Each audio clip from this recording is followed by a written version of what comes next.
रुपया थारी तीखीदार मुर्गिया मुंशी थानेदार। इस डायलॉग को अब ऐसे कहा जाएगा, एसओजी थारी तीखी धार, फंस गया मुंशी थानेदार। जी हाँ, फर्जी पेपर, डमी कैंडिडेट बिठा के, इंटरव्यू में सेटिंग करके और तमाम तरीके से नौकरी पाए सैकड़ों लोगों पे एसओजी की कार्रवाई जो है वो काबिले तारीफ है।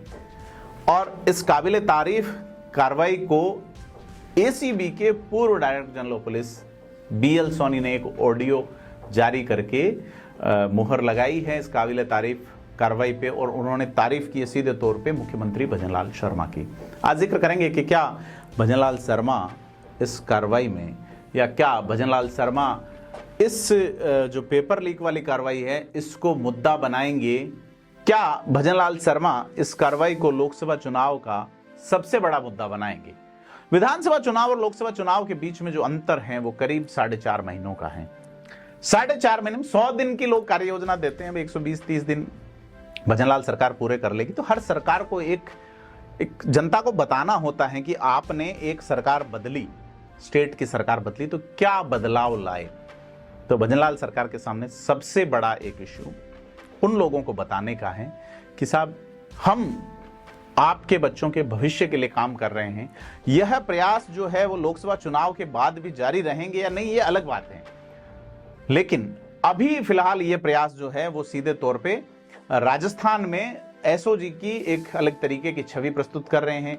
इसी के अलावा रिटायर्ड आईपीएस बीएल सोनी ने इस तरह के कई आरोप लगा के जो ऑडियो वायरल किया है, या उनका जो ऑडियो बताया जा रहा है, इससे राजस्थान की सियासत में बड़ा तहलका सा मच गया है।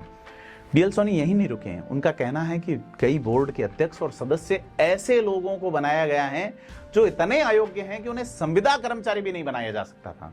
अब ये ऑडियो वायरल है, लेकिन इस वायरल का बुखार जो है वो कांग्रेस को चढ़ेगा कि नहीं, क्योंकि बीजेपी हमलावर हो गई है। बीजेपी को तो मौका चाहिए और मौका उन्हें मिल गया है। बीएल सोनी जो कि बड़े कद्दावर ऑफिसर हैं और उसी इलाके से हैं, यानी कि जोधपुर जिले के ही बिलाड़ा के पास में उनका गांव है। और बीएल सोनी ने जो ऑडियो जारी किया उसमें अशोक गहलोत सरकार पर बड़े गंभीर आरोप लगाए हैं। उन्होंने कहा कि पिछली सरकार में करीब करीब सभी पेपर लीक हुए हैं।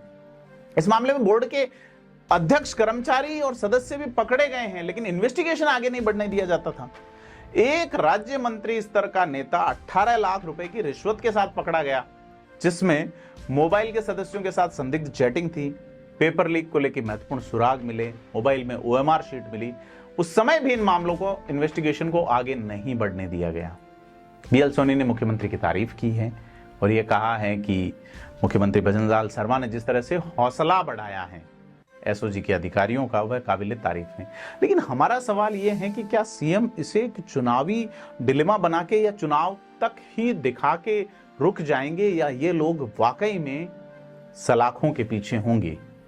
क्या वाकई में जो यह जो कार्रवाई हो रही है, और यदि इस कार्रवाई में बड़ी मछलियां नहीं फंसेंगी, बड़ी मछलियां छोटी मगरमच्छ नहीं फंसेंगे, तब तक क्या होगा। क्योंकि एसओजी के अधिकारियों ने जैसा बीएल सोनी को बताया, उसमें यह कहा कि सीएम ने यह मोटिवेशनल संदेश दिया है कि अगर आप थकने लगो तो उन मासूम युवाओं के चेहरों को याद करना कि किस तरह से उनके साथ अन्याय हुआ है जो घोटाले से पीड़ित है।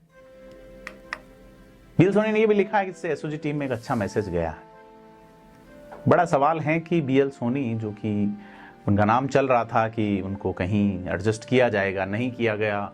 रिटायर होते ही चीज़ें उन्होंने वायरल करनी शुरू की। एडजस्ट किया जाना मतलब डीजी के तौर पे उनका नाम था।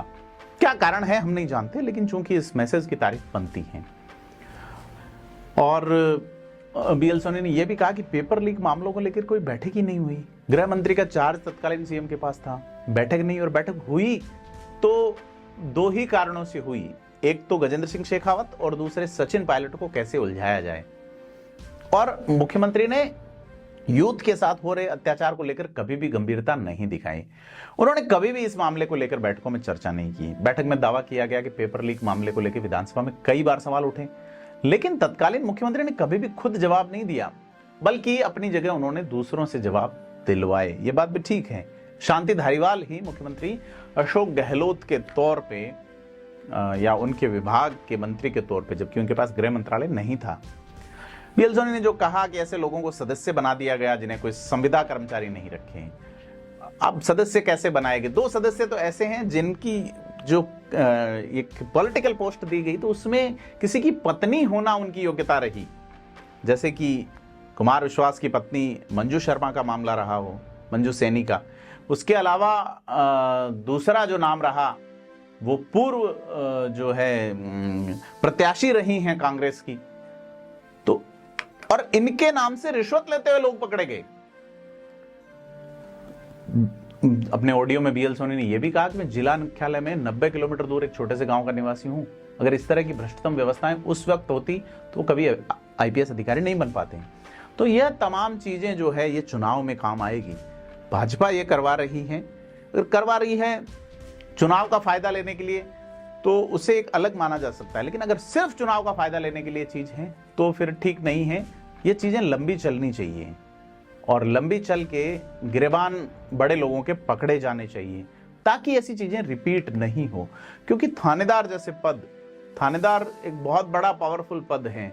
इसके अलावा दूसरी भर्तियों में अगर फर्जी जो लोग पढ़ लिख नहीं सकते, जो लोग ये नहीं जानते कि राजस्थान की राजधानी जयपुर को गुलाबी नगर कहा जाता है, जो लोग ये नहीं जानते कि प्रधानमंत्री नरेंद्र मोदी जो है वो चुनाव कहां से लगते हैं, गणित के तीसरी क्लास के सवाल सॉल्व नहीं कर सकते, जिनको पेपर लीक करके दे दिया फिर भी वो बोले हम लिख नहीं पाएंगे, फिर भी डमी कैंडिडेट बैठा के बन गए, ये तमाम चीजें हैं। 300 के आसपास सब इंस्पेक्टर इसमें नप सकते हैं। उन लोगों को बर्खास्त करना चाहिए, सलाखों के पीछे डाल के बड़ी सजा दी जानी चाहिए। यह एक व्यक्तिगत विचार हो सकता है, लेकिन यह विचार सिर्फ एक व्यक्ति का नहीं है, उन तमाम युवाओं का है जो अपने घर वालों का पेट काट करके यहाँ पे पढ़ने आते हैं, कोचिंग क्लासेस में, यहाँ पे अपने माँ बाप के सपनों के लिए रात रात भर जागते हैं और उनके सपनों पे इस तरह से पेपर लीक, सेटिंग और इससे मामला तय हो जाता है। आपको क्या लगता है हमें कमेंट बॉक्स में जरूर बताएं। और आपको यह भी सुझाव देना चाहिए कि सरकार इस मामले में किस तरीके से इनको ऐसी प्रभावी कार्रवाई अमल में लाए कि आगे से पेपर लीक या इस तरह की अवैध गतिविधियां नहीं हो। धन्यवाद।